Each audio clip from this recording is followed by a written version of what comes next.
안녕하십니까. 오라클 클라우드의 새로운 소식을 쉽게 전달해드리는 OCI 읽어주는 곰돌스의 31번째 시간입니다. 저는 이번 주도 역시나 진행을 맡은 자바 읽어주는 남자 아빠곰이고요. 안녕하십니까. 베어메탈입니다. 안녕하세요. 문서빠입니다. 안녕하세요. 곰돌입니다. 네, 주말부터 기온이 많이 떨어져서 영하로 떨어졌네요. 오미크론으로 사람들이 연말 모임도 취소하고 움츠러드는 와중에 기온도 떨어져서 더 움츠러드는 것 같습니다. 감염자 수가 많아서 사람 만나기 두려워지는 연말인데요. 따뜻한 방 안에서 OCI 소식 하나씩 보시면서 따뜻하게 보내시길 바랍니다. 자, 시작해 보겠습니다. 첫 번째 소식은 OCI 블록 볼륨에서 UHP 반가상화와 관련된 내용이라고 하는데요. UHP가 무엇인지 또 어떤 것을 지원한다는 것인지 하나하나 알아보도록 하겠습니다. 곰돌이님 설명 부탁드리겠습니다. 네, 안녕하세요. 곰돌입니다. 첫 번째 소식은 블록 볼륨 서비스에서 추가된 새 기능에 대해서 소개합니다. 제목을 한번 읽어보면요. VM 인스턴스로 UHP 파라버츄얼라이즈드 어태치를 하기 위한 추가적인 이미지를 지원한다라고 되어 있고요.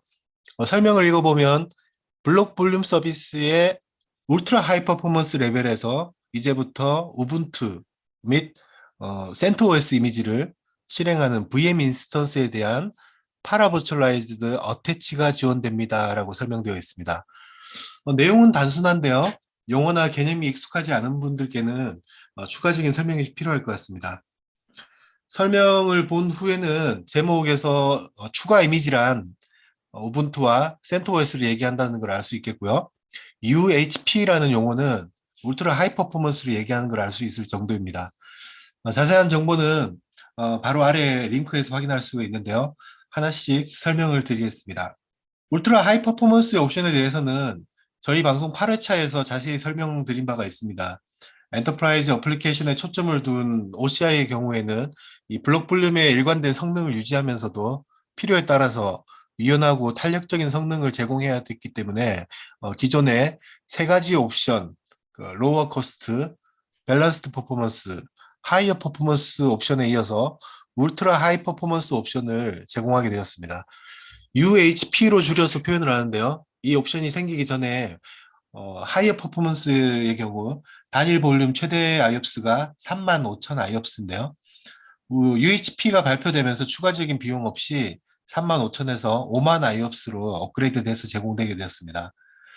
이게 이렇게 된 배경에는 뒤에 있는 테이블에 보시면 25,000씩 일정한 수준으로 증가되는 것들을 볼 수가 있고, 이렇게 되면 이제 계산 공식이 일관되게 나올 수가 있거든요.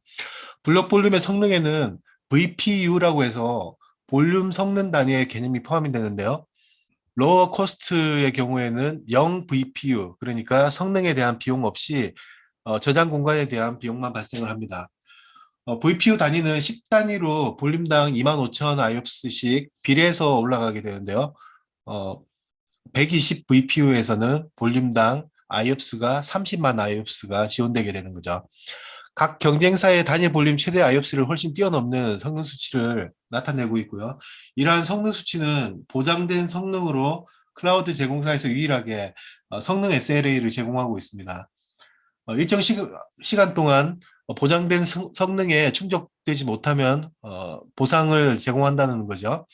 최초의 볼륨을 생성할 때나 사용적인 볼륨의 성능을 변경할 때도 볼륨 사이즈와 VPU를 조정하게 되면 예상 IOPS와 스루풋이 자동적으로 계산되기 때문에 어플리케이션에 필요한 성능에 맞춰서 설정을 할 수가 있습니다. 자, 그러면 이제부터 UHP를 모든 인스턴스에서 다 어태치해서 쓸 수 있느냐? 네, 그렇지가 않습니다. UHP를 제대로 사용하려면은 인스턴스의 파워가 받쳐줘야 되기 때문에 UHP다운 IOPS와 스루풋을 발휘할 수가 있습니다. 그렇지 않으면 스토리지를 읽고 쓸 때 CPU 파워와 네트워크 카드의 대역폭의 한계에 도달하게 돼서 정해진 최대 성능까지 도달하지 못하기 때문입니다. 따라서 베어메탈 서버의 경우에는 모든 서버가 UHP 어태치를 지원합니다. 반면에 VM인 경우에는 일부 인스턴스는 UHP가 지원이 되고 또 일부 인스턴스는 UHP가 지원이 되지 않는 걸 볼 수가 있습니다. 자세히 보면은 지원이 안 되는 VM 인스턴스는 CPU 코어가 16개 미만인 것들이고요. 지원이 되는 VM 인스턴스는 16개 이상부터라는 것을 알 수가 있습니다. 그리고 CPU와 메모리를 가변적으로 변경할 수 있는 플렉시블 쉐입의 경우에도 16개 CPU 코어 이상일 때는 UHP가 지원이 되고 16개 미만일 경우에는 지원이 되지 않습니다. 앞서 설명드린 대로라면 16개 코어 이상의 VM일 때 UHP의 정상적인 성능을 누릴 수 있다는 걸 알 수가 있죠. 그리고 지금 보신 베어메탈과 VM의 어태치 방식은 모두 아이스카시일 때라는 겁니다. 블록볼륨의 어태치 방식은 아이스카시와 파라버츄얼라이즈드 방식 두 가지로 나눠지는데요. 아이스카시 방식의 경우에는 별도의 아이스카시 타겟 서버로 연결하는 방식이기 때문에 하이퍼바이저에 부담이 없습니다. 하지만 파라버츄얼라이제이션은 용어 그대로 반가상화 방식입니다. 하이퍼바이저의 드라이버 단에서 일부 에뮬레이션이 일어난다는 거고요. 그만큼 하이퍼바이저에 부담이 주어진다는 의미입니다. 그래서 성능 극대화를 위해서는 기존의 오라클이 공고하는 방식은 아이스카시 방식이죠. 실제로 측정해 보면 아이스카시는 VPU 설정된 대로 성능이 나오는 데 반해서 파라버츄얼라이즈드 어태치된 경우에는 적게는 15%, 많게는 30%까지 성능의 차이가 있었던 경험이 있습니다. 그렇다면 현재 기준으로 UHP로 파라버츄얼라이즈드 어태치가 가능한 VM 쉐입은 AMD 에픽 기반의 플렉시블 쉐입인 이포 서버만이 유일합니다. 오늘 소개되는 새 소식을 종합해 보자면 이포 플렉시블 쉐입에서 16코어 이상을 설정했을 때 UHP 볼륨을 파라버츄얼라이즈드로 어태치할 수 있고 이번 업데이트로 기존의 오라클 리눅스와 윈도우 이미지에 더해서 우분투와 센토OS까지 추가적으로 지원하게 되었다는 게 이번에 발표된 새 소식입니다. 이상으로 블록볼륨의 새 소식에 대해서 설명을 마칩니다. 감사합니다. 아이스카시 경우에는 UHP가 지원되는 VM 쉐입이 16코어 이상인 것은 뭐 다 되는데 그 파라버츄얼라이즈드 어태치는 16코어 이상이라도 이포 서버 하나만 지원되는 게 좀 이상한데 이유가 있나요? 네, 공식적으로 그 이유에 대해서는 설명된 자료는 뭐 어디에도 없었습니다. 그런데 제가 좀 전에 일반적으로 파라버츄얼라이즈드 어태치를 했을 때는 아이스카시로 어태치했을 때보다 성능이 다소 떨어진다고 설명을 했었죠. 하이퍼바이저의 부담이 가중된다는 설명을 함께 했었고요. 제 예상에는 오라클이 이포 서버에서 이 문제를 해결을 한 것 같습니다. 이포 서버는 가성비가 뛰어나서 최근에 뭐 제일 많이 쓰는 쉐입이기도 하고요. 가장 최근의 서버이기도 한데요. 구조가 바뀌었다면 여기에 먼저 적용을 하지 않았나라는 생각이 듭니다. 저도 시간이 될 때 한번 이 테스트를 한번 해볼 생각입니다. 네, 감사합니다. 다음 소식은 OCI 리소스 검색 서비스인 서치와 관련된 소식입니다. 무엇이 새롭게 지원되는지 간단하게 곰돌이님 설명 부탁드리겠습니다. 네, 곰돌입니다.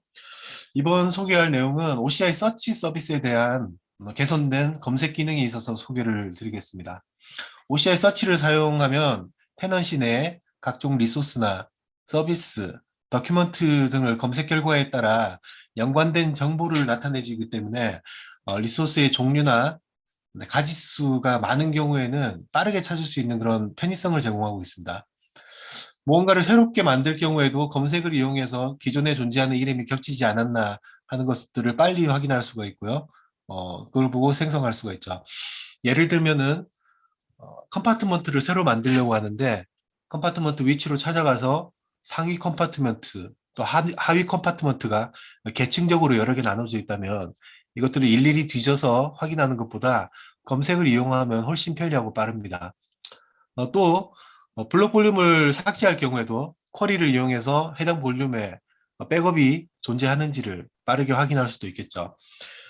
이 서치 서비스에서 오늘 소개되는 개선된 검색 기능이 어떤 게 있는지 제목을 보면서 한번 살펴보겠습니다. 쿼리의 리턴절과 IP 주소 검색의 와일드카드 검색 기능, 그리고 세부 사항에 대한 필터링 인스턴스 지원이 된다라고 되어 있습니다. 화면을 한번 보면서 설명을 드리겠습니다. OCI 콘솔에 로그인하게 되면 최상단에 검색창이 큼지막하게 보입니다. 여기에는 쿼리에 대한 별도의 문법이 없이도 자유 형식의 텍스트를 입력하면 리소스나 서비스 중에 해당 단어와 연관이 있는 것들을 모두 나열해서 보여줄 수가 있습니다.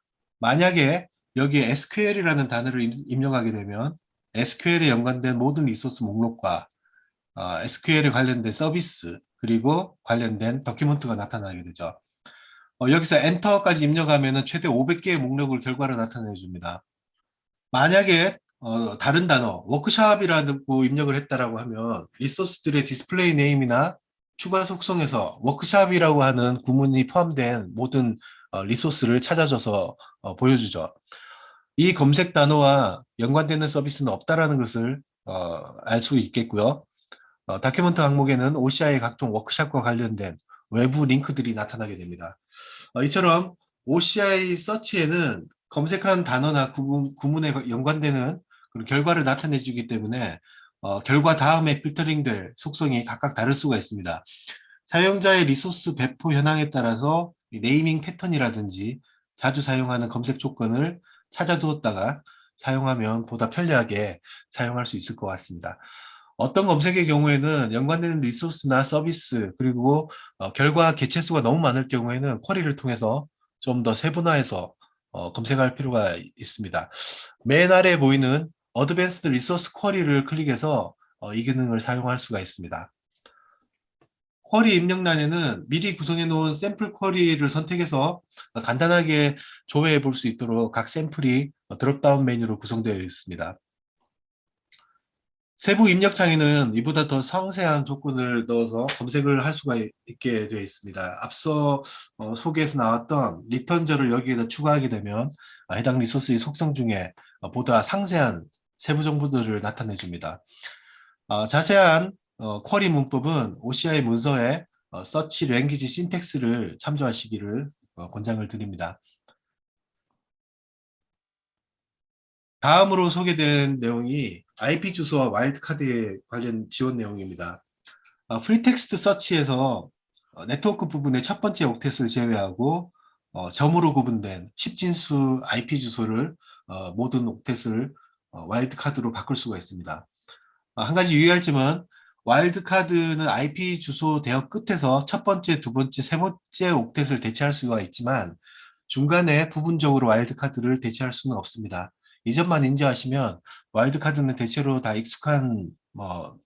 익숙하기 때문에 별도의 설명이 필요하지는 않겠습니다. 마지막으로 소개되는 추가 기능은 결과값에 연관되는 리소스 타입을 한 번 더 필터링해서 검색 범위를 더 좁히는 기능입니다. 그림에서처럼 한번 검색된 결과에서 원하는 리소스 타입을 다시 선택을 하면 해당 리소스 타입만 목록으로 나타내 주기 때문에 원하는 결과를 찾아내는데 좀 더 편리하게 활용할 수 있을 것 같습니다. 이상이 OCI 서치에서 개선된 검색 기능에 대해서 설명을 드렸습니다. 감사합니다. 네, 세 번째 제목을 보니 쿠버네티스의 새로운 버전과 관련이 있을 것 같습니다. 쿠버네티스 1.21.5를 지원한다는 것인데요. 어떤 내용인지 알아보도록 하죠. 계속 이어서 곰돌이님이 설명해 주시겠습니다. 네, 곰돌입니다. 예, 말씀 주신 대로 심플하죠. OK에서 쿠버네티스 버전 1.21.5를 지원한다는 내용입니다. 항상 OK의 새 버전이 나올 때는 OK가 지원 가능한 버전 3개를 항상 유지를 하고 올드 버전은 일정 기간 이후에 지원이 중단될 것을 알리고 업그레이드를 공고하는 그런 설명을 예전 영상에서도 자주 말씀드렸습니다. 그래서 이번 소식은 간단히 설명을 함께 읽어드리는 것으로 하겠습니다.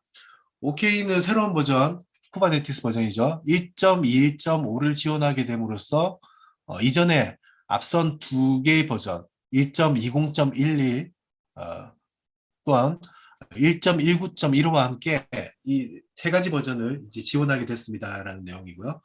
오라클은 가급적 새로 생성할 때는 최신 버전인 1.21.5를 선택해서 사용할 것을 권장을 하고 있고요. 기존의 쿠버네티스 환경 또한 가급적이면 새 버전으로 업그레이드할 것을 권장하고 있습니다. 세 가지 버전을 유지하면서 만료될 버전이 있겠죠. 기존에 지원되던 1.18.10은 2022년 2월 9일 날 지원을 중단하게 됩니다. 1.18.10이 중단됨으로써 더 이상 불가능하게 될 기능이 두 가지가 있네요. 먼저 1.18.10을 실행하는 새로운 클러스터를 생성할 수가 없게 되고요. 또 하나는 1.18.10을 실행하는 기존의 클러스터에 새 노드 풀을 추가할 수가 없게 됩니다. 그래서 기존의 1.18.10을 사용하고 계시다면 서비스 중단되기 전에 위 세 가지 버전 중에 하나로 업그레이드를 해야 됩니다. 버전 업그레이드는 단계적으로 업그레이드를 실행하도록 안내를 하고 있고요. 추가적으로 쿠버네티스 스큐 팔러시를 소개하고 있는데요. 예를 들면은 쿠버네티스 컨트롤 플랜 노드가 1.21.5일 때 지원되는 쿠버네티스 워커 노드는 1.21.5를 비롯해서 1.20.11 또는 1.19.15, 그러니까 저희가 지금 제공하고 있는 세 가지 버전이 호환될 수 있다라고 하는 정보들을 포함하고 있고요. 대체적으로 이렇게 마이너 버전에 대한 호환성과 지원 항목에 대해서 링크에 들어가 보면 명시가 되어 있습니다. 이번 1.21.5 버전에서 체인지 로그를 한번 살펴봤는데요. 크게 달라진 기능은 없었습니다. 보안 문제가 픽스된 내용들, 그리고 몇몇 기능에서 버그 픽스들, 그리고 이 버전이 고랭 1.16.9 버전으로 빌드되었다라는 그 정도 내용이 체인지 로그에 포함이 되어 있었고요. 쿠버네티스 새 버전 지원에 대한 얘기는 여기까지 하도록 하겠습니다. 감사합니다. 네, 네 번째 소식은 OCI 백업 정책과 관련된 변경 소식이네요. 이번 소식도 곰돌이님이 설명해 주시겠습니다. 네, 안녕하세요. 곰돌이입니다. 마지막 네 번째 소식입니다. 이번 소식은 블록 볼륨 관련된 소식인데요. 오라클 정의 백업 정책에서 풀 백업이 제어됐다는 내용입니다. 오라클 정의 백업 정책에는 더 이상 볼륨의 풀 백업이 포함되지 않기 때문에 예약된 전체 백업이 필요한 규정 준수나 이런 것들이 필요한 경우에는 사용자 정의 백업을 구성하거나 또는 매뉴얼 풀 백업을 수행하라라는 설명입니다. 블록 볼륨의 볼륨 백업 정책에는 미리 정해진 세 가지의 백업 스케줄이 있습니다. 바로 골드, 실버, 브론즈가 이 세 가지 백업 정책인데요. 그림을 한번 보면서 살펴보면요. 위쪽 테이블은 기존의 오라클 정의 백업된 정책이고요. 브론즈 백업의 정책의 경우에는 증분 백업을 월 1회 인터벌로 실행을 하고 있고요. 실버 백업 정책은 주 단위로 증분 백업을 실행합니다. 그리고 골드 백업 정책의 경우에는 매일 증분 백업을 실시하게 되는데요. 공통적인 것은 매해 1월 1일 0시에 풀 백업을 하도록 설정되어 있다는 겁니다.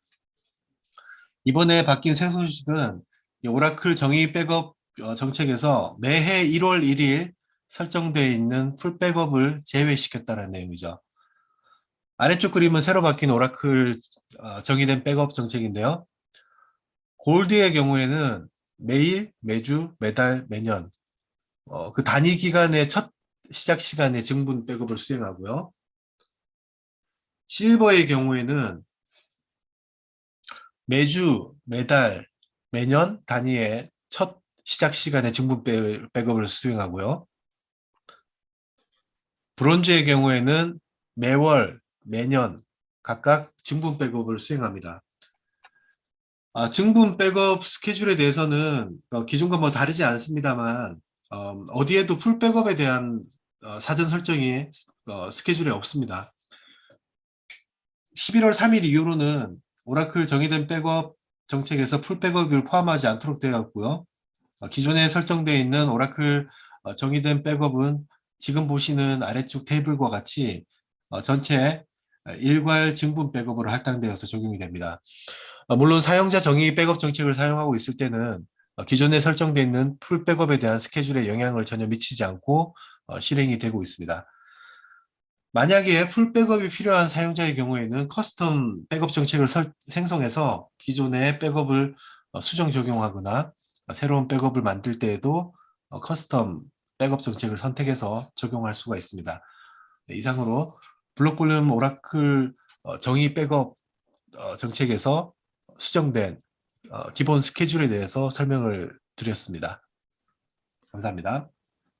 이게 기존에 사용하던 백업 정책에서 일부 스케줄을 변경했다. 이게 어떤 의미가 있을까요? 네, 크게 두 가지 정도의 이유가 있을 것 같은데요.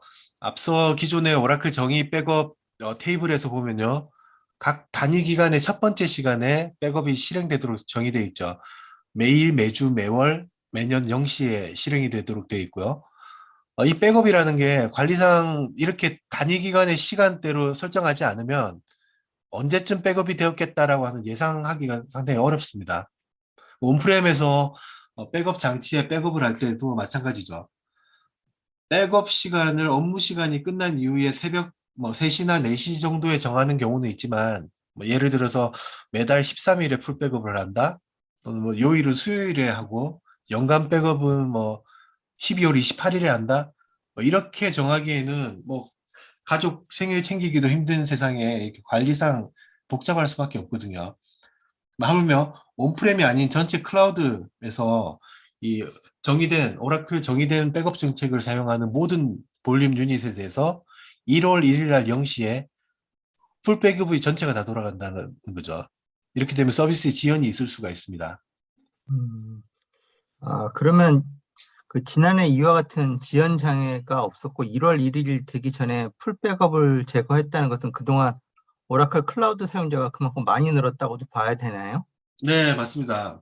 바로 맞습니다.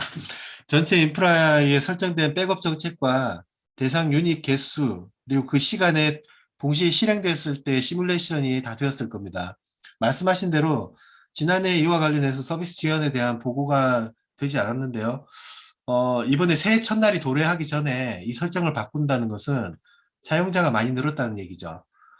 그리고 사실 백업에 대한 요구사항이 이거는 이제 아까 말씀드렸던 두 가지 정도가 예상된다라고 했는데 두 번째 말씀입니다. 이 백업에 대한 요구사항이 그 엄격한 사용자의 경우에는 대부분 이 정의된 백업을 그대로 사용하지 않습니다. 커스텀 백업 정책을 따로 가져가기 때문에 정의된 백업에서의 정의된 시간이 실행하는 게 이 풀 백업을 하는 게 사실상 유명무실하다라는 생각도 들고요. 네. 이상으로 볼륨 백업에서 오라클 정의된 백업 정책이 달라진 스케줄에 대해서 설명을 드렸습니다. 감사합니다. 네. 다섯 번째, 여섯 번째 소식은 전용 엑사데이터 인프라 위에서 동작하는 자율운영 데이터베이스의 변경 사항과 새로운 소식입니다. 두 소식도 이어서 베어메탈님 소개해 주시겠습니다. 예, 안녕하십니까. 베어메탈입니다. 오늘 소식은 전용 엑사데이터 인프라 위에서 동작하는 자율운영 데이터베이스, Autonomous Database on Dedicated Cloud Infrastructure 또는 Dedicated Exadata Infrastructure라고도 하는데요. 역시나 명칭이 아주 기네요. 다른 회사들처럼 좀 짧은 이름이 있었으면 좋겠다는 생각도 드는데요. 어쨌든 이 전용 인프라 기반 자율운영 데이터베이스의 기본적인 구성에 있어서 매우 큰 변화가 있다는 뉴스입니다. 다음 페이지를 한번 보시면요. 우선 전용 엑사데이터 인프라 위에서 동작하는 자율운영 데이터베이스라는 용어가 나올 때마다 다시 한번 복습을 해본다라는 의미에서 한번 자율운영 데이터베이스 종류를 한번 보도록 하겠습니다. 이 자율운영 데이터베이스인 오토노머스 데이터베이스는 공유 인프라에서 구동되는 것, 그러니까 쉐어드 인프라스트럭처에서 있는 것과 전용 인프라에서 구동되는 데디케이티드 인프라스트럭처가 있습니다. 이 두 가지 모두 OCI 퍼블릭 클라우드 내에 있는 서비스인데요. 오늘 이야기하는 것은 바로 오른쪽에 있는 전용 인프라에서 구동되는 것이고요. 약간의 예외가 된다라고 한다면 전용 인프라이면서 고객사의 데이터 센터에 들어가는 그러한 형태인 CC, 엑사데이터 클라우드의 커스터머가 있게 되는 것입니다. 다음 페이지를 보시면 왼쪽의 화면은 엑사CC의 이제 구성 예인데요. 화면에서처럼 오토노머스 데이터베이스로 구성이 되어질 경우에 싱글 VM 클러스터로 구성이 되어야만 하고요. 또 자율 운영이 아닌 일반 엑사 데이터베이스로 구성이 될 경우에는 이 VM 클러스터를 구분해서 멀티 VM 클러스터로도 구성이 될 수 있었다고 합니다. 하나의 장비에는 이 두 가지를 혼용해서 사용할 수가 없었습니다. 이러한 구성을 자원 모델이라고 하고요. 무엇이 달라진 것인지 한번 설명을 드려보도록 하겠습니다. 오른쪽 다이어그램의 왼쪽을 보시면요. 이전에 전용 인프라 기반 자율 운영 데이터베이스 구성은 우선 하드웨어 인프라인 오토노머스 엑사데이터 인프라스트럭처, 약어로 AEI라고 표시되어 있는데요. 그 기반 위에서 오토노머스 컨테이너 데이터베이스를 구성하고, 그래서 ACD가 구성이 되죠. 이 컨테이너 위에 오토노머스 데이터베이스 AD라고 하는, ADB라고 하는 이러한 것들이 구성되는 그런 구조였습니다. 이것이 오른쪽 다이아그램처럼 EI라고 하는 이 엑사데이터 인프라스트럭처 기반에서 먼저 오토노머스 엑사데이터 VM 클러스터인 AVM을 구성해야 하고요. 그 다음에 오토노머스 컨테이너 데이터베이스인 ACD, 그리고 그 다음에는 오토노머스 데이터베이스, 이렇게 구성하는 구조로 변경이 된 것입니다. 핵심은 바로 오토노머스 엑사데이터 VM 클러스터가 모든 모델의 전부 기본적으로 EI 리소스 내에 구성이 되어야 한다는 것입니다. 오늘까지 전용 엑사데이터 인프라스트럭처의 오토노머스 데이터베이스와 엑사데이터 클라우드 커스터머의 오토노머스 데이터베이스에 대한 인프라 계층이 서로 다른 리소스 모델을 사용했었습니다. 이번 출시로 이 두 배포 유형 모두 유사한 리소스 모델을 갖게 된다라는 의미인데요. 이 자원 모델 변경은 동일한 엑사데이터 인프라에서 자율이 됐든 비자율이 됐든 이런 VM 클러스터를 지원한다는 목표로 이 기반을 만들어냈다라고 보시면 될 것 같고요. 오토노머스 DB에서의 멀티 VM 클러스터 구성이나 자율 운영과 일반 엑사 데이터베이스를 혼용해서 구성하려는 경우는 이 로드맵으로 개발이 계속 되어져 왔는데요. 이번에 이러한 로드맵을 완성해 나갈 수 있기 위한 이 기반 변경을 한 것으로 보입니다. 이 본 화면은 해당 기능에 대한 자세한 설명이 되어 있는 블로그인데요. 이번 개발을 진행한 이 프로덕트 매니저의 이야기에도 로드맵 아이템이었던 멀티 오토노머스 데이터베이스 VM 클러스터가 지원될 거라는 이야기가 언급되어 있고요. 이번 변경을 통해서 서로 다른 라이센스 모델의 오토노머스 DB를 운영할 수 있다든가, VM 클러스터로 운영 유지 보수 스케줄을 분리한다든가, 네트워크를 분리시킨다든가, 이러한 장점을 가져갈 수 있게 되었다고 언급을 하고 있습니다. 이 상세한 내용을 보시기를 원하시는 분은 오른쪽 공용 QR코드를 찍어 보시면 이 블로그 사이트로 들어가서 자세한 내용 확인해 보실 수 있을 것 같습니다. 마지막으로 오라클의 전용 오토노머스 DB의 이 업데이트를 계속 보고 싶으신 분들 같은 경우에는 2021년 1월 이후로 월별로 계속 무엇이 바뀌어 왔는지 정리된 도큐먼트 사이트의 왓츠 뉴 섹션을 보시면 될 것 같습니다. 참고하시기를 바라고요. 마찬가지로 QR코드 찍으시면 이 도큐먼트 문서로 들어가실 수가 있습니다. 다음으로 이어서 새로운 소식도 계속 이어나가도록 하겠습니다. 이어서 설명을 드리도록 하겠습니다. 앞서 설명드린 전용 인프라 기반 오토노머스 DB의 암호화 키와 관련된 변경사항 내용인데요. 내용을 요약하자면 자율 컨테이너 데이터베이스, 아까 전에 이제 ACD라고 표현이 되어 있는 이곳에서 고객이 관리하는 키, 그러니까 커스터머 매니지드 키를 사용할 때 이 키를 로테이트, 교체할 때마다 키 버전 OCID를 볼 수 있다라는 내용이고요. OCI 콘솔에서 ACD 세부 내용에 대한 페이지를 보면 이 최신 키 버전 OCID를 표시하면서 키 버전에 대한 히스토리를 제공한다고 합니다. 이게 뭔 얘기인지 다시 한번 예를 보여드리면서 말씀을 드리고자 하는데요. 전용 인프라 기반 오토노머스 DB가 공짜 계정에서는 볼 수가 없어서 해당 화면은 전용 인프라 기반 오토노머스 데이터베이스를 사용하는 화면 대신에 일반 키 관리 콘솔에서 어떻게 그럼 보여지는지를 한번 꽝 대신 닭 화면으로 보시는 것으로 하겠습니다. 예제 화면은 OCI 트라이얼 계정에 있는 테넌시에서 제가 이제 OCI 볼트 서비스를 생성한 이후에 OCI 내에서 생성하는 마스터 키를 한번 만들어 보았는데요.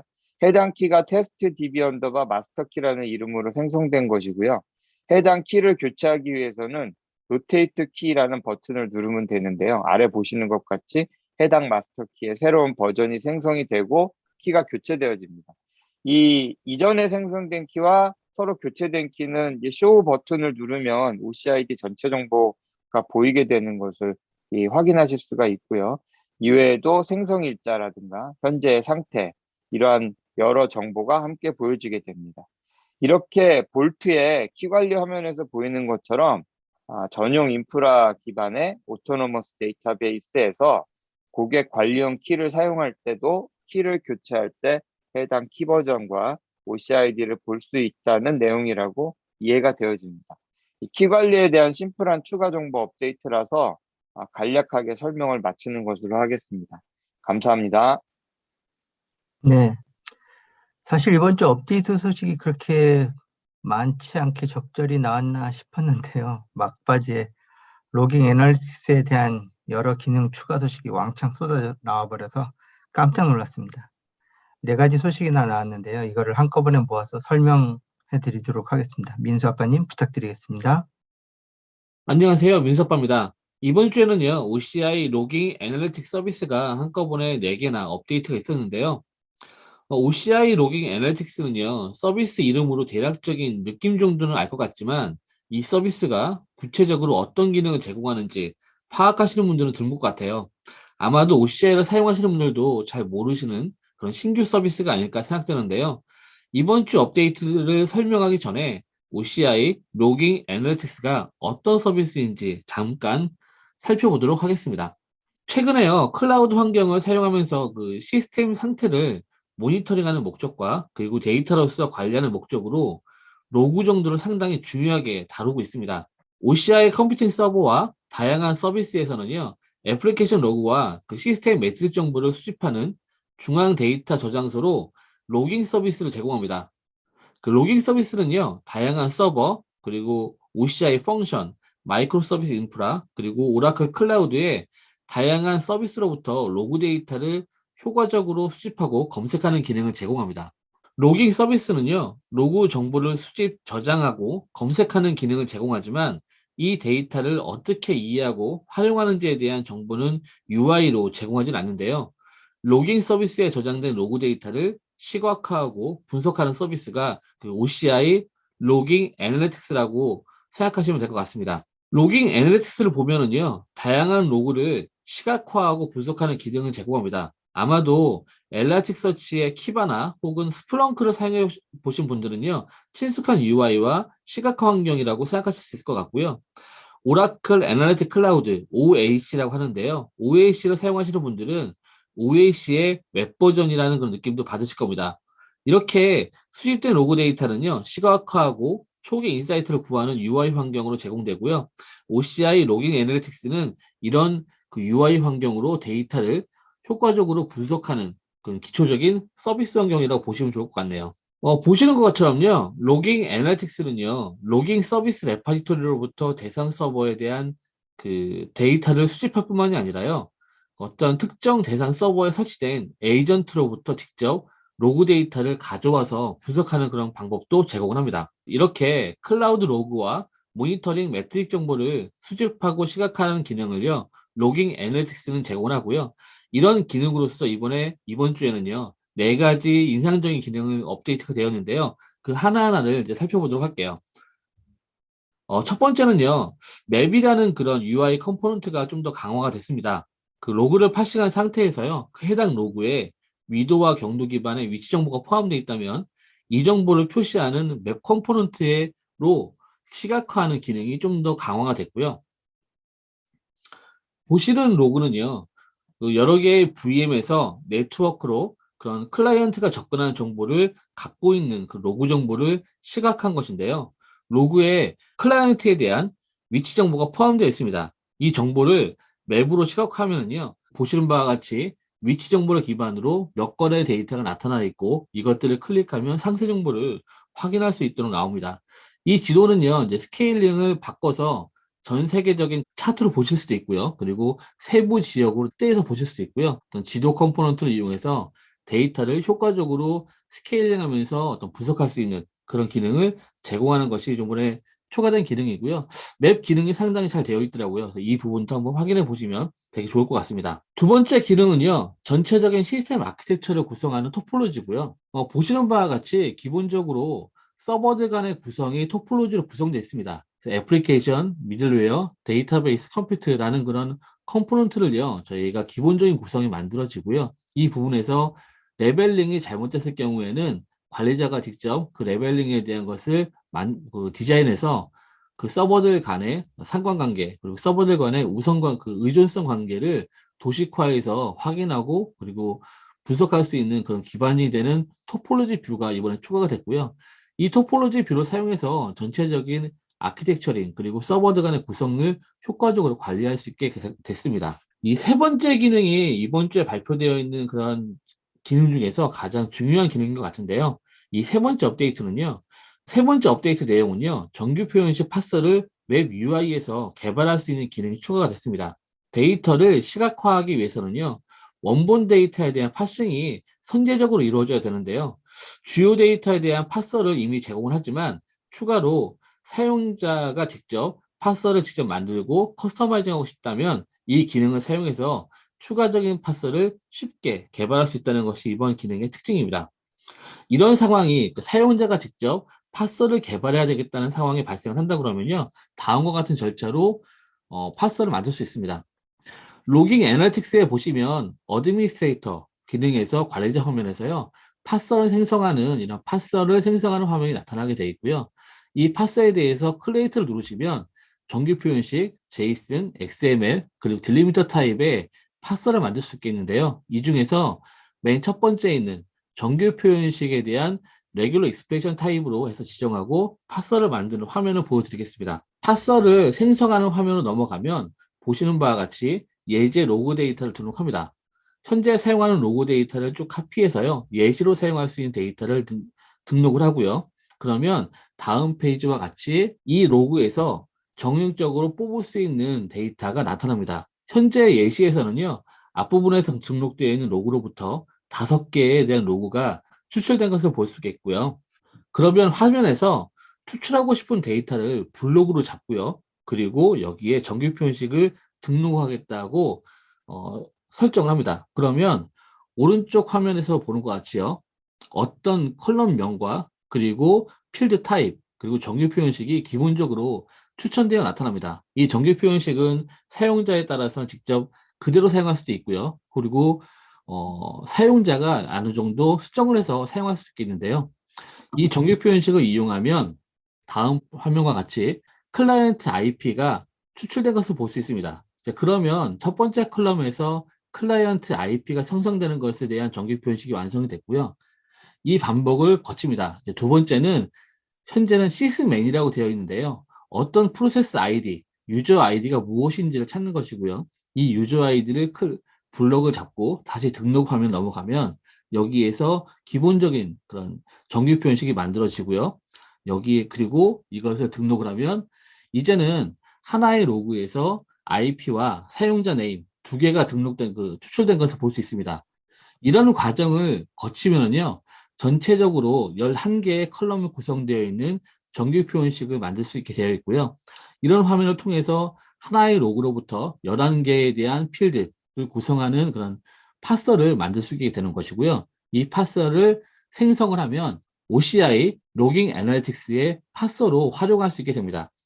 이런 부분들은요, 정규 표현식으로 파서를 만드는 작업은 상당히 빈번하게 이루어지는 경우가 많고요. 정규 표현식으로 파서를 만드는 작업이 굉장히 시간 소모적이고 그리고 많은 테스트와 반복적인 오류가 발생하는 경우가 많기 때문에 실제로 만드는 부분이 상당히 번잡스러운 일인데요. 이런 기능을 사용한다 그러면 정규 표현식 파서를 효과적으로 만들고 적용할 수 있는 토대가 됐기 때문에 많은 활용이 있지 않을까 하는 예상이 됩니다. 그리고 마지막 부분은요, 이제 몇 가지에 대한 추가적인 기능이 나왔는데요. 이런 그 로깅 애널리틱스에 대한 추가된 그런 몇 가지 기능 중에서 가장 눈에 띄는 기능은 코드를 그 버전 관리하는 그런 기능을 보실 때 diff라는 기능을 많이 사용합니다. 두 개의 문자열에서 차이가 나는 것이 무엇인지를 찾는 것이 diff라는 기능을 많이 사용되는데요. 로깅에서는 그 로그에 대한 데이터가 나왔을 때 두 개의 로그에 대해서 diff를 해서 어떻게 차이가 나고 어떻게 변형되어 있는지를 찾는 그런 기능들을 제공하거든요. 그래서 이런 기능들이 나왔습니다. 전체적으로 맵을 사용하거나 그 전체적인 아키텍처를 토폴로지로 보는 기능, 그리고 새로운 파서를 만드는 기능, 그리고 로그 데이터를 비교하는 기능, 이 네 가지에 대한 업데이트가 이번 주에 있었고요. 이런 기능들은 클라우드 자원을 효과적으로 모니터링하고 관리하고 그 로그 정보를 활용하는 측면에서 상당히 좀 발전 속도가 빠른 것 같고요. 이번 주에 업데이트된 OCI 로깅 애널리틱스에 대한 내용은요, 이 정도로 정리해서 마치도록 하겠습니다. 감사합니다. 오랜만에 오라클 빅데이터 서비스에 대한 소식이 나왔네요. 빅데이터의 새로운 릴리즈 소식도 이어서 민수 아빠님이 소개해 주시겠습니다. 네, OCI 빅데이터 서비스는요, 민수 아빠가 정리하도록 하겠습니다. OCI 빅데이터 서비스는요, 오라클 클라우드에서 하드 풀스택을 관리형 서비스로 제공하는 파스 서비스입니다. 빅데이터 서비스가요, 하드 풀스택을 제공하기 위해서는 배포본을 사용해야 되는데요. 하드 배포본을 BDS는 하드 배포본을 두 가지를 사용합니다. 하나는요, 클라우데라사에서 배포하는 CDH라는 배포본을 사용하고요. 또 하나는 오라클이 직접 배포하는 ODH라는 배포본을 사용합니다. 최근에 BDS는요, CDH에서 ODH, 클라우데라사가 제공하는 배포본에서 오라클이 제공하는 배포본으로 무게중심을 점차 이동하고 있고요. 이번 주에는요, ODH의 구성 요소인 레인저 구성이 추가됐다는 소식입니다. 레인저는요, 최근에 하둡에 대한 보안 접근 제어를 담당하는 컴포넌트고요. 레인저를 이용해서 하드에서 동작하는 프로세스에 대한 접근 제어 및 자원에 대한 접근 제어가 이루어지는데요. 이런 레인저에 대한 구성에 대한 편리성이 향상됐다는 소식입니다. 이뿐만이 아니라 BDS가 제공하고 있는 클러스터와 OCI 오브젝트 스토리지에 대한 통합 구성이 OCI 콘솔에서 유기적으로 구성될 수 있는 화면이 추가됐다는 소식이고요. 이 두 가지에 대한 편리성이 높아졌다는 업데이트가 이번 주에 있었습니다. 이번 주에 발표된 두 개 업데이트 소식은요, 좀 잔잔하긴 하지만 상당히 큰 의미가 있는 업데이트로 보입니다. 네, 이상으로 마치겠습니다. 네, 감사합니다. 오늘 생각보다 얘기가 길었는데요. 그만큼 밀렸던 내용들이 많았던 것 같습니다. 연말에 독감까지 유행이니 되도록이면 독감 백신도 맞으시고요. 코로나 시국에 잘 견디시길 바랍니다. 아프지 마시고 건강하게 올 한 해 마무리하시길 바라며 곰돌스는 크리스마스 전까지 열심히 달려보겠습니다. OCI 팀들도 연말 휴가 앞두고 열심히 달리겠죠? 같이 지켜보시죠. 오늘 저희 설명을 듣고 궁금하시다고 생각되는 질문은 꼭 댓글로 남겨주시고요. 이상으로 OCI 읽어주는 곰돌스 31번째 시간을 마치도록 하겠습니다. OCI 읽어주는 곰돌스가 유익하다고 느껴지신다면 구독, 좋아요, 알림 설정 부탁드리겠습니다. 지금까지 OCI 읽어주는 곰돌스의 아빠곰, 베어메탈, 민수 아빠. 곰돌이었습니다. 네, 감사합니다. 수고하셨습니다. 예, 수고하셨습니다. 수고하셨습니다. 네, 수고하셨습니다.